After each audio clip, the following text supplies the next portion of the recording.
हर इंसान को ऐसी बीवी की चाहत होती है जिसे स्वादिष्ट खाना बनाना आता हो, लेकिन यहाँ तो मोहन को ऐसी बीवी मिल गई जो सिर्फ और सिर्फ खाती रहती थी और ज्यादा खाने के चक्कर में वो इतनी मोटी हो गई थी कि उससे बैठकर उठ पाना भी मुश्किल हो जाता था। लेकिन फिर भी वो खाना नहीं छोड़ती थी और रात दिन बस खाती रहती थी। दरअसल शादी के वक्त मोहन को नहीं पता था कि उसकी बीवी इतनी भुक्कड़ है, क्योंकि मोहन की अरेंज मैरिज हुई थी। शादी से पहले मोहन अपनी बीवी शेफाली से एक बार भी नहीं मिला था। अपने एक रिश्तेदार के कहने पर उसने उससे शादी के लिए हाँ कर दी थी। मोहन एक छोटा सा ढाबा चलाता था और वही सुनकर शेफाली मोहन से शादी करने के लिए राजी हुई थी। मोहन को इस बात का एहसास तो सुहाग रात में हुआ और देखा शेफाली सिसक सिसक कर रो रही है। क्या हुआ शेफाली, रो मत, घर की याद आ रही क्या? देखो, हर एक लड़की को एक ना एक दिन ससुराल तो आना ही पड़ता है, रो मत। शेफाली ने कहा, मैं उस वजह से नहीं रो रही हूँ। तो फिर क्यों रो रही हो? मुझे भूख लगी है। पूरे 1 घंटे पहले मैंने मिठाई खाई थी, उसके बाद मैंने कुछ नहीं खाया। लेकिन 1 घंटे में तुम्हें भूख कैसे लग गई? मुझे खाने के 5 मिनट बाद भूख लग जाती है। आप 1 घंटे की बात कर रहे हो, मुझे खाना ला कर दो। अब ठीक है, मैं खाना लाता हूँ। शादी का खाना बच गया था। उसमें से मोहन ने शेफाली को बटर नान और छोले ला कर दिया। अरे वाह, ये तो मुझे बहुत पसंद है। शेफाली ने 1 मिनट के अंदर 10 बटर नान खत्म कर दिया और कहा, और नान लाइए। मोहन और 10 नान लेकर आया। शेफाली ने वो भी 1 मिनट के अंदर खत्म कर दिया। और लाइए। अब नान तो खत्म है। तो फिर राइस, बिरयानी और मटन लाइए। मोहन दौड़कर खाना लाने लगा और शेफाली खाती गई। और लाइए। अरे सारा खाना खत्म हो गया शेफाली। मुझे कुछ नहीं पता, मुझे खाना लाकर दीजिए, मुझे मैगी बनाकर दीजिए। इतना खाने के बाद भी शेफाली की भूख खत्म नहीं हुई। मोहन ने एक साथ 10 पैकेट मैगी बनाकर दिया और मैगी खाने के बाद शेफाली ने कहा, हाँ अब थोड़ा ठीक लग रहा है, चलिए सो जाइए। शेफाली रजाई ओढ़कर सो गई। मोहन भी सो गया और नींद में शेफाली एक के बाद एक जहरीली बदबूदार गैस छोड़ने लगी। अरे ये क्या, ये किससे शादी कर ली मैंने? इससे अच्छा तो मैं पूरी जिंदगी अकेला रहता। लेकिन अब पछताए होत क्या जब चिड़िया चुग गई खेत। ये तो बस शुरुआत थी। अगले दिन सुबह उठकर घर की जितनी भी सब्जियां थी शेफाली वो सब कच्ची खा गई। मोहन ने उठकर देखा तो रसोई में खाने के लिए कुछ भी नहीं था। ये क्या, यहाँ तो कुछ भी नहीं है। मुझे क्या पता, मुझे भूख लगी थी इसीलिए मैंने सब कुछ खा लिया। अब मुझे दोपहर को फिर से भूख लगेगी, तब मैं क्या खाऊंगी? ठीक है, मैं ढाबे से तुम्हारे लिए खाना भेज दूंगा। मोहन बिना नाश्ता किए ढाबे पर चला गया, लेकिन उससे शेफाली को कोई फर्क नहीं पड़ा। वो बस खाने के बारे में ही सोचने लगी। दोपहर को ढाबे से मोहन ने 2 प्लेट बिरयानी भेज दिया, लेकिन 2 प्लेट बिरयानी खाकर भी शेफाली का पेट नहीं भरा। शाम को मोहन के लौटने पर शेफाली जोर जोर से रोने लगी। अब क्या हुआ, क्यों रो रही हो? खाना तो भेज दिया था मैंने। 2 प्लेट बिरयानी से मेरा पेट नहीं भरा। आपको तो पता है मैं कितना खाती हूँ, मुझे कम से कम 20 प्लेट बिरयानी चाहिए। 20 प्लेट? शेफाली मैं गरीब हूँ, ढाबे से ज्यादा पैसा आता नहीं है। ऊपर से तुम इतना ज्यादा खाओगी तो कैसे चलेगा बताओ? और अपना वजन देख रही हो? अरे ऐसे ही वजन बढ़ता रहा तो 100 बीमारियां आकर जकड़ लेंगी तुम्हें। क्या? आपने मेरे खाने को और मोटापे को लेकर ताना मारा। मैं चली जाऊंगी, मैं आज ही मायके चली जाऊंगी। अब मोहन मुश्किल में पड़ गया। शादी के 1 दिन बाद ही अगर बीवी मायके चली गई तो लोग क्या कहेंगे? मोहन शेफाली को समझाने लगा। रो मत शेफाली, ठीक है, मुझसे गलती हो गई, रो मत, मत जाओ मुझे छोड़ के। मैं चली जाऊंगी, अगर आप मुझे खिला ही नहीं सकते हो तो मुझसे शादी क्यों की? मोहन ने अपने मन में कहा। मुझे थोड़ी पता था कि तुम इतनी भुक्कड़ हो, मुझे थोड़ी पता था कि तुम इतना ज्यादा खाती हो। हे भगवान, क्या मुसीबत में डाल दिया मुझे। लेकिन मोहन मन की बात शेफाली को बोल नहीं पाया। उसने कहा, मुझसे गलती हो गई शेफाली, ठीक है, अब से तुम जितना चाहो उतना खा सकती हो। ढाबे से जब जो चाहो उतना खा सकती हो। तो फिर मैं तुम्हारे साथ ढाबे पर जाऊंगी हर रोज। ठीक है, वही होगा। अगले दिन शेफाली मोहन के साथ ढाबे पर गई और सिर्फ खाने लगी। मेरे लिए तंदूरी रोटी और बटर चिकन ले आओ। अरे ले आओ यार, जल्दी ले आओ। और साथ में तंदूरी चिकन भी ले आना और सिरके वाला प्याज। शेफाली खाती रही और मोहन के कर्मचारी खाना बनाने लगे। लोग खाने के लिए ढाबे पर आए और खाना ना मिलने पर भागने लगे। अरे भैया, मेरे लिए रुमाली रोटी और दाल मखनी ले आना है। रुमाली रोटी तो है लेकिन दाल मखनी नहीं है साहब। तो फिर चिकन भरता? वो भी नहीं है। पनीर? वो भी खत्म हो गया है साहब। अरे यार, तो फिर है क्या है? ठीक है, जाओ, सिर्फ रुमाली रोटी ले आओ, नमक के साथ खा लूंगा। तभी मोहन के कर्मचारी ने चिल्लाकर कहा, रुमाली रोटी भी अभी अभी खत्म हो गई है और रोटी बनाने के लिए मैदा भी नहीं है। अरे यार, मुझे इस ढाबे पर आना ही नहीं चाहिए था और कभी नहीं आऊंगा। कस्टमर भागने लगे और शेफाली खाती रही। मोहन का दिल जोर जोर से धड़कने लगा। हे भगवान, ऐसे ही चलता रहा तो मुझे ढाबे पर ताला लगाना पड़ जाएगा। पता नहीं मैंने शादी की ही क्यों।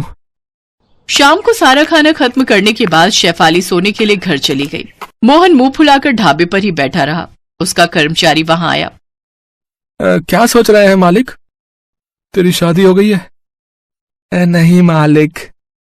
कभी मत करना, और करेगा भी तो पहले से लड़की के बारे में जांच पड़ताल कर लेना। मेरी तो जिंदगी खराब हो गई है, लेकिन तू अपनी जिंदगी खराब मत करना। हिम्मत रखिए मालिक, मालकिन को एक ना एक दिन समझ में आ जाएगा कि इतना ज्यादा खाना अच्छी बात नहीं है। तब तक मेरे फोटो पर माला चढ़ चुकी होगी। इसके बाद 1 महीने तक शेफाली ढाबे से खाना खत्म करने लगी। मोहन और गरीब होता गया और महीने के अंत में लोगों से उसे उधार भी लेना पड़ा। मोहन जब सब कुछ छोड़ छाड़ कर भागने की सोच ही रहा था, तभी एक रात को अचानक से शेफाली के सीने में दर्द होने लगा। बहुत दर्द हो रहा है। शेफाली सीना पकड़कर बैठ गई। मोहन उसे तुरंत अस्पताल ले गया और डॉक्टर ने कहा, शेफाली जी, छोटा मोटा हार्ट अटैक हुआ है आपको। Heart attack? लेकिन कैसे? क्यों? अभी तो मेरी उम्र इतनी कम है। हार्ट अटैक उम्र देखकर नहीं, लाइफस्टाइल देखकर आता है। आपको ये सब खाना बंद करना होगा। आपके शरीर में कोलेस्ट्रॉल बहुत ज्यादा है। मुझे इतनी जल्दी मरना नहीं है, मैं मरना नहीं चाहती हूँ। आपको काम करना होगा, खाना कम करना होगा, नहीं तो फिर से हार्ट अटैक आ जाएगा। शेफाली डर गई और उसके बाद से वो पूरी तरह बदल गई। उसने खाना बहुत कम कर दिया और मोटापा कम करने के लिए वो ढाबे पर काम करने लगी। उससे ढाबे का भी फायदा होने लगा। धीरे धीरे लोग आने लगे और मोहन को मुनाफा हुआ और ऐसे ही भुक्खड़ बीवी पतली हो गई और मोहन अपनी बीवी के साथ खुशी खुशी रहने लगा।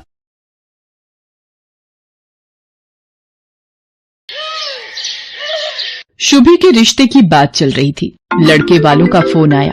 शुभी के पापा योगेश प्रसाद ने फोन उठाया। जी नमस्ते भाई साहब। जी 5 बजे रेस्टोरेंट पहुंचने का टाइम है। हम भी टाइम पर पहुंच जाएंगे। क्या हुआ जी? समधी साहब क्या कह रहे थे? यही कि हम टाइम पर पहुंच जाएं। तुम शुभी को कह दो, जल्दी तैयार हो जाएगी। हमें उनके आने से पहले ही रेस्टोरेंट पहुंचना है। शुभी और उसके पापा मम्मी और उसका छोटा भाई रेस्टोरेंट पहुंचते हैं। उधर योगेश प्रसाद भी अपनी पत्नी शर्मिला, बेटे रजत और कुछ रिश्तेदारों के साथ रेस्टोरेंट पहुंचते हैं। सुनो जी, भूख इतने जोरों की लग रही है। घर पर जल्दी जल्दी में 4 गोभी के पराठे, 2 कटोरी दही और सिर्फ 1 कटोरी छोले ही खाए थे। थोड़ी देर से आते तो 2 पराठे मेथी के भी खा ही लेती।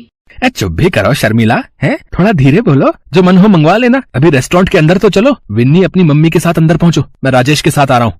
शर्मिला का स्वभाव भुक्कड़ था। उसे कहीं भी जाना हो भूख पहले लगाती थी और वो बेहिसाब खाने लगती थी। उसे अपने पेट पर कंट्रोल नहीं था। कहीं शादी ब्याह में जाना हो, किसी फंक्शन में जाना हो, वो सबसे पहले खाना ढूंढती थी और खाने की चीजों को सामने देखकर उसका खुद पर कंट्रोल कर पाना मुश्किल होता था। रेस्टोरेंट के अंदर सब लोग बैठ जाते हैं। साधना शर्मिला से खाने के लिए पूछती है, बहन जी आप सबको क्या क्या पसंद है वो बता देते तो हम ऑर्डर कर देते हैं सबके लिए। जो जो जिसको चाहिए वो पसंद का आ जाएगा। वैसे sambar, dosa, noodles, chilli potato, momos और मंचूरियन, फ्राइड राइस हमने अभी ऑर्डर कर दिए हैं। डिनर से पहले ये स्नैक्स में ठीक है ना बहन जी?